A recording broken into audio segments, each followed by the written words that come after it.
My next question is, how did it all start out? Did you know at a young age you wanted to be in the entertainment field, and Yes, how did I it start? definitely did. I think it was probably about 6 or 7 years old, I became really fascinated with how they made movies and different shows, and I would just always constantly try to record stuff, or I did, like, little kid talent shows even though I was really shy, and I still kinda am shy now, it's just it's different when you're on camera. You become that character, so you can pretty much erase your shy side then. And I think it was probably about age of 8, I started doing theater, which the first play, if I remember correctly, was Don't Smoke Pinocchio? Wait, hold on. What was that about? Pinocchio apparently got caught smoking a cigarette, and all of his little friends and students had to tell him why not to smoke. So, in a way, the play was like a PSA to elementary students, where, yeah, it was we were telling telling Pinocchio, "This is what happens when you smoke, Pinocchio. You're going to miss your assignments. You're going to get sick." And I was just like, "That's Pinocchio. Okay." Was his lows like growing as he like? No, I didn't smoke that. It I did, didn't. it did.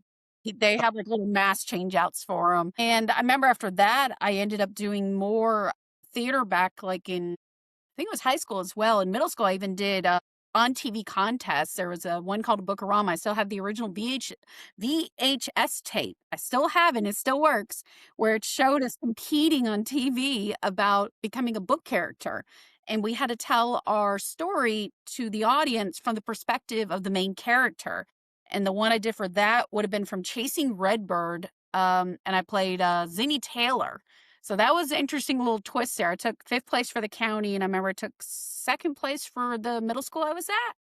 And then high school, I started jumping more plays, and then eventually, in my early 20s, I did the community choirs and beauty pageants. Even though I'm a total nerd, it's different when we have all the makeup and hair stuff on. Yeah, yeah. I ended up doing more theater, and just for a while, when I was doing also background extra work, which I originally found that on Craigslist, which is not the greatest place anymore, but that's where I first found background work and reenactments. And I built my way up and took a little break from acting when I got sick for a while.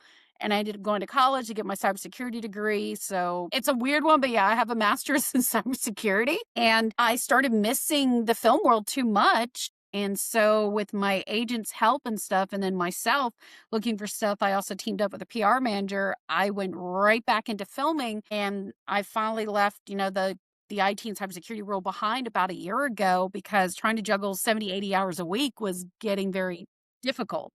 Yeah, I can And imagine. you can do it, and trust me, a lot of people, I tell them, your first year or 2, you may have to, because making that transition from a regular job and making sure you have steady income coming in, while you're trying to do those projects isn't easy.